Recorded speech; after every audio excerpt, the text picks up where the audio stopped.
1971 সালের এই দিনে আত্মপ্রকাশের ঘোষণা দিয়েছিল বাংলাদেশ। লাল সবুজের দেশটির স্বাধীনতার 50তম বার্ষিকী আজ। 50-এর বাংলাদেশ যেন উন্নয়ন, অগ্রগতি আর স্বপ্ন ছোঁয়ারই আর এক নাম। আমাদের কথার আজকের আয়োজনে এই নিয়ে দর্শক, আমি শফিকুল হক আপনাদের সবাইকে আমন্ত্রণ জানাচ্ছি এটিএন নিউজের নিয়মিত আয়োজন আমাদের কথায়। 50-এর বাংলাদেশ বদলে যাবার যে গল্প লিখেছে তাই শুনবো আমাদের কথার আজকের আয়োজনে। তবে মূল আয়োজনে যাবার আগে চলুন দেখে আসি এ বিষয়ে এটিএন নিউজে প্রচারিত একটি প্রতিবেদন। নতুন একটা দেশ, একটা নতুন পতাকার জন্মের ঘোষণা এসেছিল এদিন। সারা বিশ্ব শুনেছিল নতুন এক উচ্চারণ, বাংলাদেশ।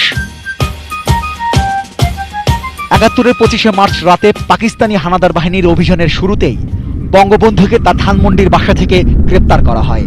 গ্রেপ্তারের আগে বঙ্গবন্ধু 26শে মার্চ প্রথম প্রহরে বাংলাদেশের স্বাধীনতা ঘোষণা করেন এবং যে কোনো মূল্যে শত্রুর বিরুদ্ধে প্রতিরোধ গড়ে তোলার আহ্বান জানান। আজ থেকে বাংলাদেশ স্বাধীন। বাংলার ঘরে ঘরে জানিয়ে দাও যে পর্যন্ত না এই 25 বাহিনী বাংলাদেশ থেকে বিতাড়িত না হবে, যে পর্যন্ত না 7 কোটি মানুষ স্বাধীনতা না পাবে, সংগ্রাম চালিয়ে যাও, যুদ্ধ করো। এরপর 9 মাসের মুক্তিযুদ্ধ, 30 লাখ শহীদের রক্ত, আরো অগণিত আত্মত্যাগে বাংলাদেশের স্বাধীনতা।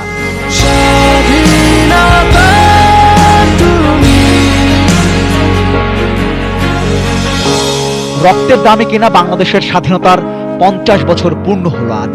একদিকে স্বাধীনতার সুবর্ণ জয়ন্তী, অন্যদিকে জাতির পিতা বঙ্গবন্ধু শেখ মুজিবুর রহমানের জন্মশতবার্ষিকী।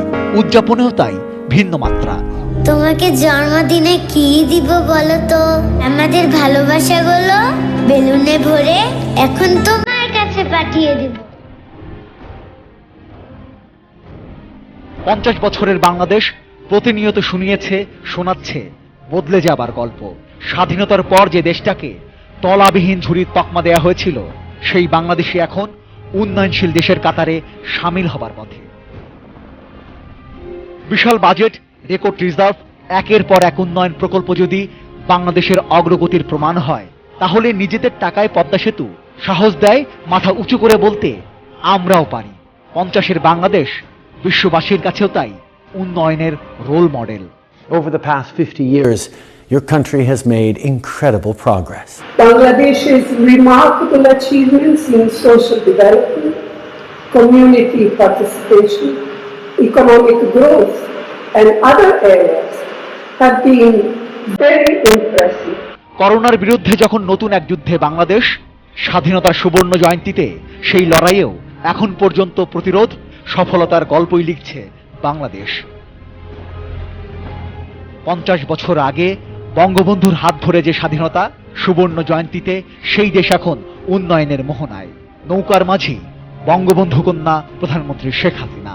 জাতির পিতার জন্মশতবার্ষিকী এবং স্বাধীনতা সুবর্ণ জয়ন্তীকে সামনে রেখে আমাদের দেশকে নতুন উচ্চতায় নিয়ে যাওয়ার নতুন করে শপথ নিতে হবে। সকল ঝড় ঝঞ্ঝা কাটিয়ে স্বপ্নের সোনার বাংলা হোক 50-এর বাংলাদেশ, এই শুভকামনায়। বাংলাদেশ আমার বাংলাদেশ। Rezwan Foyez, ATN news, Dhaka. 50-এর বাংলাদেশ বদলে যাবার যে গল্প লিখেছে, সুবর্ণ জয়ন্তীতে সাধারণ মানুষ কি বলছে? আজকে আমরা স্বাধীনতার 50 বছর তথা সুবর্ণ জয়ন্তী পালন করছি। এই জন্য আমি ব্যক্তিগতভাবে আমার দেশকে কনগ্রেচুলেশনস জানাই। এছাড়াও আমরা আসলে যেই 71-এর আগে পরে যখন আমাদেরকে সবাই একটা হেয় অবস্থায় দেখতো বিভিন্ন দেশগুলো, আমাদেরকে অনেক দেশ এমনকি স্বীকৃতি দানেও তারা কিছুটা কনফিউজ ছিল।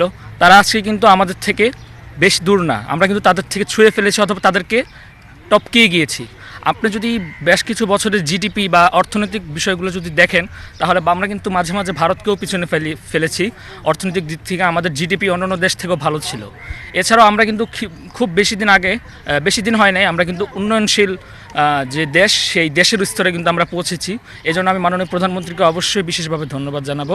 স্বাধীনতার 50 বছরে এসে বাংলাদেশের আমরা অনেক উন্নতি দেখতে পাচ্ছি। 1971 সালের বাংলাদেশ আর 2021 সালের বাংলাদেশ যদি আমরা তুলনা করি, তাহলে বাংলাদেশ কিন্তু অনেকখানি এগিয়েছে। স্বাধীনতার 50 বছরে কোন দেশ মানে অন্য যে কোনো দেশের চেয়ে আমি বলবো যে বাংলাদেশ অনেক উন্নতি করেছে।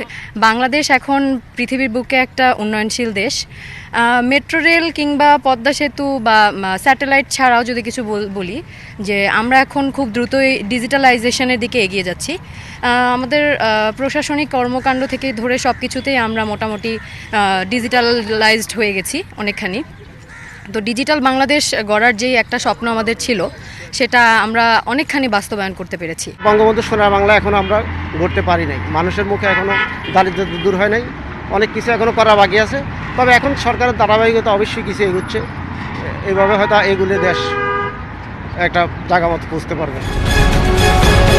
বাজেট দিচ্ছে বা টাকা দিচ্ছে, এটা যদি সত্যিকার অর্থে সুষ্ঠুভাবে বন্টন হতো, তাহলে উন্নয়নটা আরও ব্যাপক আকারে প্রসারিত হতো। এলডিসি থেকে বাংলাদেশের যে উত্তরণের অবস্থাটা, বাংলাদেশ ধীরে ধীরে উন্নয়নশীল দেশের কাতারে এগোচ্ছে, যেটা অবশ্যই প্রশংসার দাবিদার। তারপরে বলা যায় আমাদের সুবর্ণ জয়ন্তীতে আমাদের প্রাপ্তিগুলোকে নিয়েই আমাদের সামনে আরও ভবিষ্যতের দিকে আশা রাখতে হবে, যাতে আমরা আরও এগোতে পারি। আজকে আমরা উন্নয়নশীল দেশের কাতারে যাচ্ছি, আস্তে আস্তে আমরা যাতে উন্নত দেশে পরিণত হতে পারি, সেই আশায় রাখতে হবে। আগের থেকে অনেক উন্নতি হয়েছে, মানে ডিজিটাল বাংলাদেশ, মানে প্রধানমন্ত্রী শেখ হাসিনা যে ডিজিটাল বাংলাদেশের কথা বলেছিলেন, সেটা উনি আস্তে আস্তে সেটার স্বপ্ন পূরণ হচ্ছে। জিডিপিতে আমরা অনেক দেশের চেয়ে আগানো। এখন জিডিপির কথা বলতে গেলে অনেক দেশে আমাদের চাল রপ্তানি করা শুরু হয়েছে। স্যাটেলাইটের কথা বলতে হয়, স্যাটেলাইটে দিয়ে বাংলাদেশ এখন মহাকাশেও পৌঁছে গেছে। এসবই অপ্রাপ্তিও আছে, তবে প্রাপ্তির খাতা হিসাব করতে গেলে অপ্রাপ্তিগুলো ছোটই মনে হয়। প্রাপ্তির যে বিষয়টা অনেকখানি পূর্ণ করতে পেরেছি, এবং ভিশন 2021 নামে যে ছিল যে প্ল্যানটা, সেটাও কিন্তু এক্সিকিউট হয়ে গেছে। মানে আমাদের যে স্যাটেলাইটের যে বিষয়টা ছিল, সেটা কিন্তু হয়ে গেছে। তো সবগুলো একত্র করে যদি বলতে যাই, আমাদের এখন অনেক কিছুই আছে। এরপরে প্রাপ্তির মূল্যটা তখনই বোঝা যাবে যখন অপ্রাপ্তি থাকবে। সো প্রাপ্তি থাকলে অবশ্যই অপ্রাপ্তি থাকবে। এখন আমি মানে একজন তরুণ হিসেবে আমি যেটা চাইবো, সেটা হচ্ছে অপ্রাপ্তির বিষয়গুলো ফাইন্ড আউট করে সেই অপ্রাপ্তির বিষয়গুলো জানি এখন পূরণ করার চেষ্টা করা হয়। এই ছিল আমাদের কথার আজকের আয়োজনে। আবার ফিরবো অন্য কোনো দিন অন্য কোনো বিষয়ে আপনাদের মতামত জানতে। সে পর্যন্ত ভালো থাকুন, সুস্থ থাকুন আর সঙ্গে থাকুন এটি নিউজে।